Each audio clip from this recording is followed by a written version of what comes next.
My dad tried to force me out of my own house for my pregnant stepsister. This time, I stood up to him.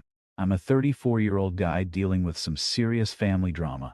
My self-centered, mostly absent dad, 62, recently found out how much I'm making at my new job, and suddenly, he's trying to kick me out of my own house, all in the name of family. Here's the deal.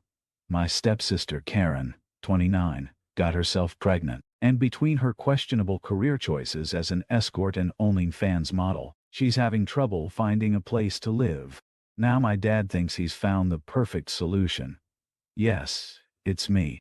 He wants me to give up my house and my hard-earned money to help my stepsister, all because she's made some questionable life choices.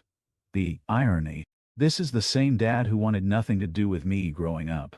But now that he's discovered I've got a nice house and a good income, he's suddenly all about how we're blood and family.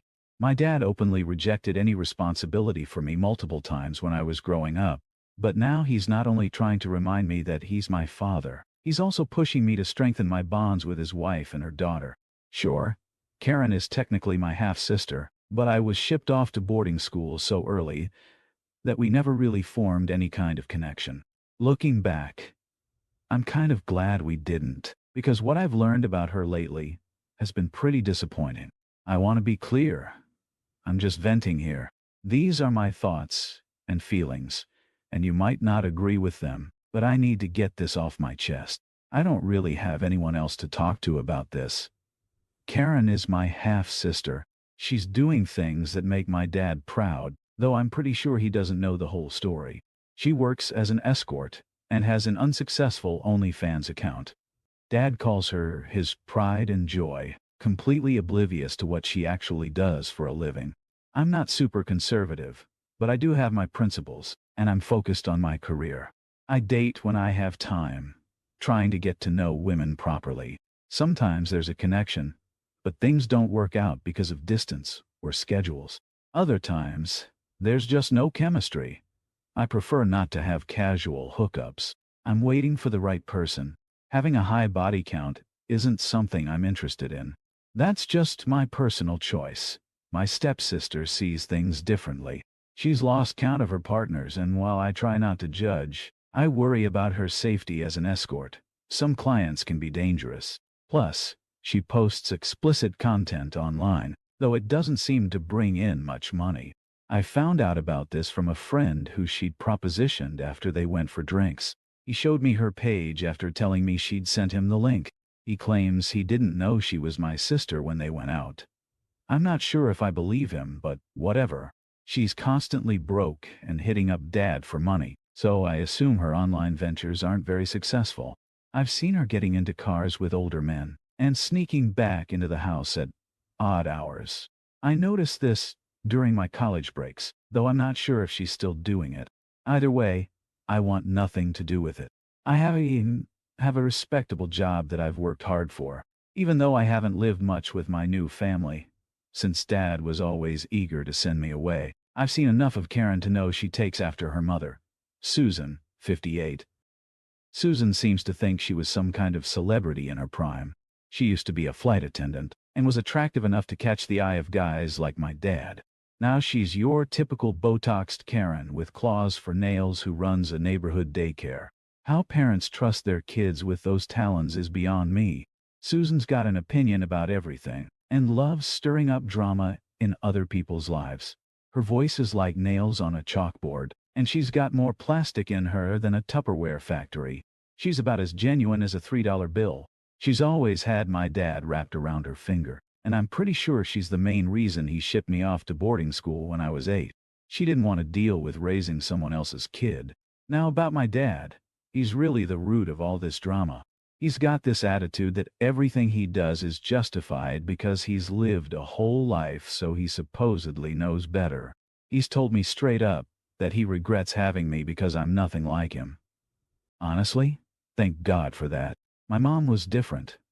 She was strong and knew what mattered in life. She took good care of my dad until things fell apart.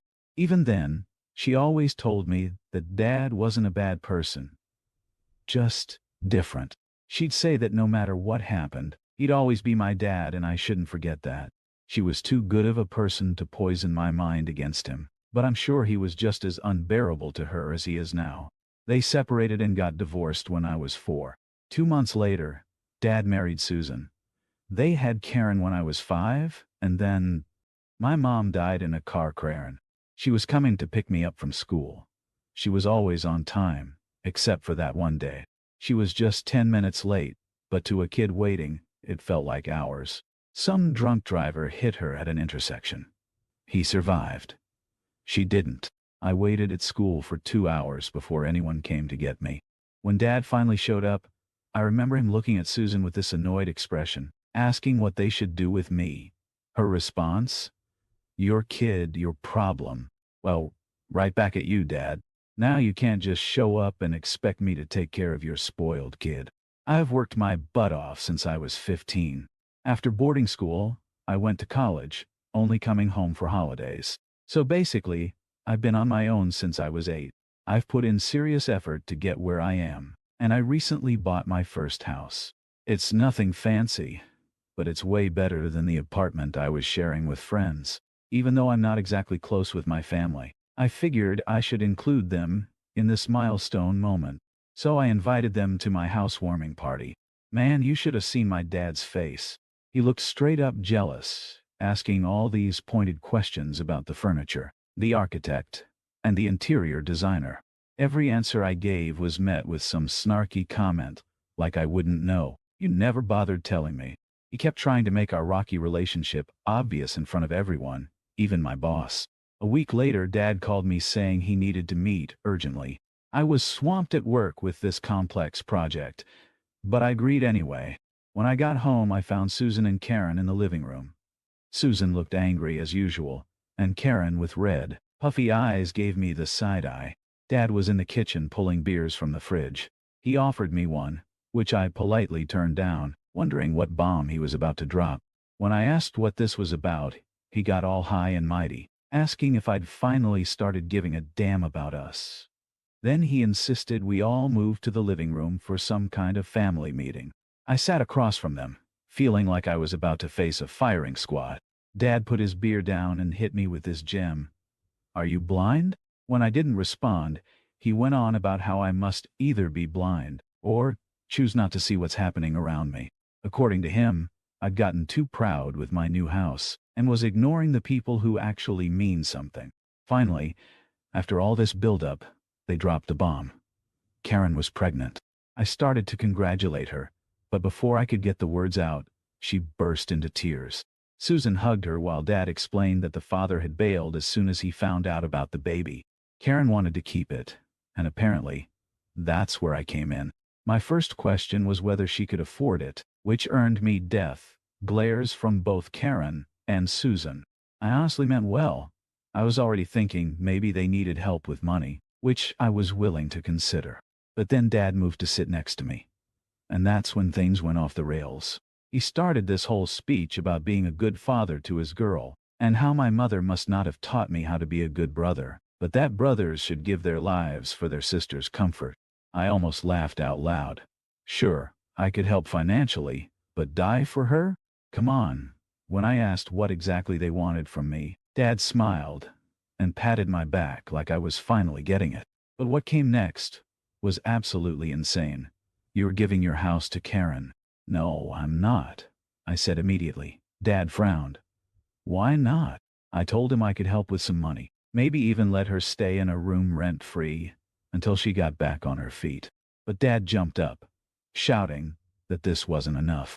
He wanted me to not only give her the entire house, but also move out and buy another place for myself. Oh, and by the way, I'd still be responsible for all the bills and maintenance, since Karen couldn't afford them while pregnant and unemployed. Hell no. I tried to stay respectful, but I'd had enough. I got up and told them this wasn't happening, then left. I learned that healthy relationships require boundaries, honesty, and mutual respect. Success earned through hard work should be protected, and we shouldn't let guilt or manipulation force us into decisions that compromise our values or well-being.